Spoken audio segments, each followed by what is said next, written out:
I'm going to teach you how to make a lot of money in free-to-play. Free-to-play has significantly better money-making methods than most people realize. Some of these methods can earn over 1 million GP an hour, sometimes even more. This means that you can earn a bond in as little as 6 hours with today's prices. I've gathered a few of the best moneymakers for you so that you can buy the awesome armor you've been hoping to save up for, start another account that'll earn you money on the side, or so you can finally buy that bond and enter members' worlds to make even more money.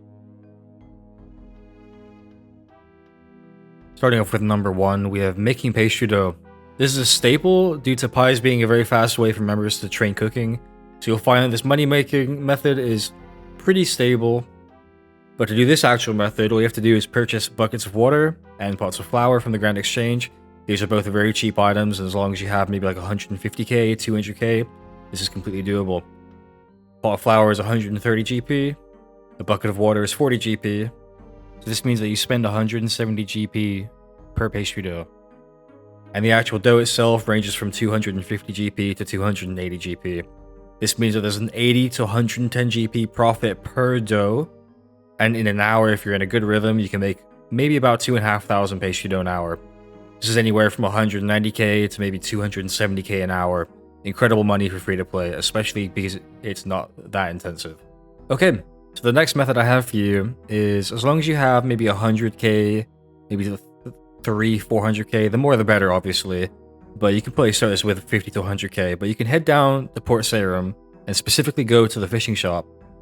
And after that, you can, as you can see right here, you can buy feather packs from the person inside the shop. You can buy these packs anywhere from 200 GP if it's fully stocked at 100. Or if you're buying 10 at a time, the final one's going to be 220 GP. So obviously every time it goes one less than the max, you're going to be paying 2 GP on top of the 200. You get 100 feathers per pack, so the way this works is that you buy a pack, you exit out of the shop menu, you click on it, you get 100 feathers. This works out for each of the feathers to be 2 GP each, maybe a little bit more if you're lazy like me and you're buying 10 packs at a time here. But for the most part, you're going to be spending about 2 GP each per feather, and these sell very quickly in the Grand Exchange 3. So this is a plus 50% return on your money. So what does this mean? Well, you can turn 200k into 300k. You can turn 400k into 600k, right? You're going to get a 50% return on your money. So the best way to do it is you buy one pack at a time, you wait for it to refill, and then you buy it again, constantly going from 100 to 99, wait for it to refill, back to 99, over and over and over. But for me, if you want a little less intensive, you just buy 5 to 10 packs at a time, and you accept that you're not going to be the most efficient, you're not going to get the most, but you're still going to get a comfortable 200k GP an hour, maybe a little more. The third method is a little lesser known, but it's still really good, especially if you have absolutely zero money to your name, and you've done some combat in the past. So if you're like level 70, you're going to have a great time in this method.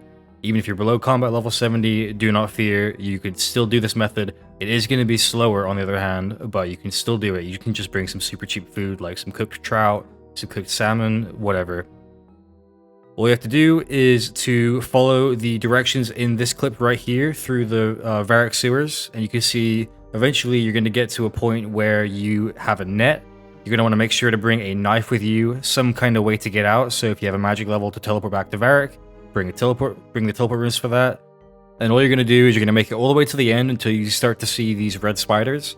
And if you see the red spiders and these moss giants in this area, you're going to see 2 red spider egg spawns. All you're going to do is pick up both, hop to a different world, rinse and repeat the process until your inventory is full. Go ahead and leave the dungeon, either teleporting or running back out. Really, if you have a way to teleport out, I highly, highly recommend that. Bank it, and then just rinse and repeat the process. Each time you do this with a full inventory of eggs, you're probably going to get about 20,000 GP, and this method can be up to maybe like even 300k an hour if you're pretty fast and you have the combat level to avoid the red spiders.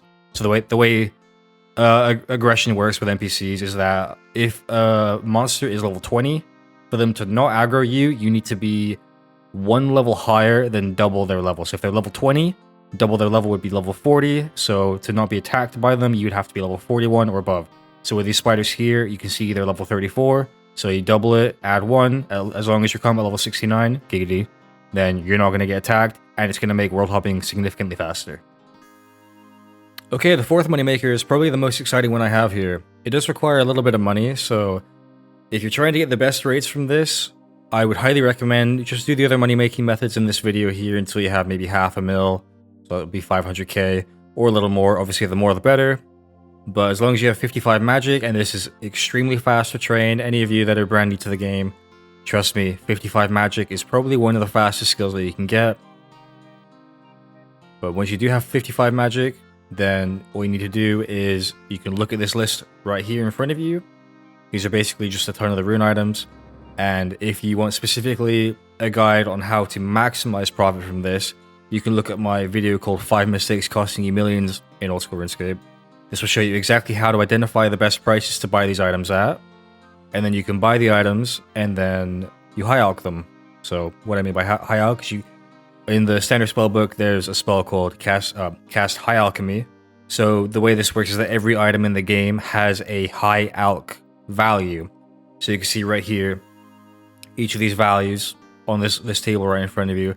You can see on the left hand side is the item, the right hand side being the high alch value. So as long as I can find an item on the Grand Exchange that is less than this value, and then I have to also take into account the cost of the nature rune that it costs to cast High Alchemy. But if you add the Grand Exchange value and you add the nature rune value together, as long as that's underneath the actual High Alch value, which in almost all of these cases is pretty much always going to be, you're going to make maybe 300 GP per cast profit, maybe 1000 GP per cast profit. But you can cast this spell a lot of times an hour, so you can get up to 400 or 500k GP an hour quite comfortably, as long as you have items coming in all the time. This is where the extra capital matters. Or if you're finding great items where you're getting like 1000 GP per high alch profit, then you're going to be earning well over 1 million an hour. This means that you can get a bond extremely fast, as well as getting, I think it's something like 70k. Actual magic XP an hour, so you're gonna be training magic along that. But this is an extremely lucrative moneymaker. The only requirement is 55 magic, and obviously the actual capital to buy the items with. Okay, and the last method I have for you is buying iron ore from the mining guild. If you're not combat inclined like myself, and you do enjoy some skilling, if you happen to have 60 mining, then great, you can do this moneymaker. If not, 60 mining isn't the worst to get. You can power mine iron to get there quite comfortably. But the way you do this moneymaker is you start in the east bank of Falador, and you can make your way over. Make sure to bring your cash stack. You don't need anything else on you, preferably bank all your armor too, because that's going to weigh you down. But you head on over to the staircase, or the ladders. You go down and you want to find a dwarf a little to the east called Hendor. I don't know the actual limit where the price for the iron ore changes, but you can see in this clip that you can buy the iron ore from Hendor for 1 GP each. So as long as there's at least like a few hundred in this stock, I would say you're pretty safe. Just make sure you keep checking the price of it before you buy it to make sure that you're not actually gonna like suddenly spend a bunch of money. But basically what I'm doing right here is I'm buying a full inventory of iron ore for 1 GP each, and currently on the Grand Exchange they sell for 134 each. So you're able to make a 200k profit, maybe even a little more depending on the price of iron currently. But you can just use a tiny bit amount of money. So if you have like 2 or 3k GP to your name, this is a pretty easy way to earn your first few 100k again. I hope you enjoyed the video. I tried to compile the best free-to-play methods I could. There are obviously some better methods, but they're just too inconsistent. The main one that I think you want to just work up towards is just try and do the other methods to get to the point where you can start high alching, and obviously get the 55 magic that you need as well, because it genuinely is basically the best thing you can do in free-to-play just to get yourself out of free-to-play and into membership. So, I hope you enjoyed the video. Take care.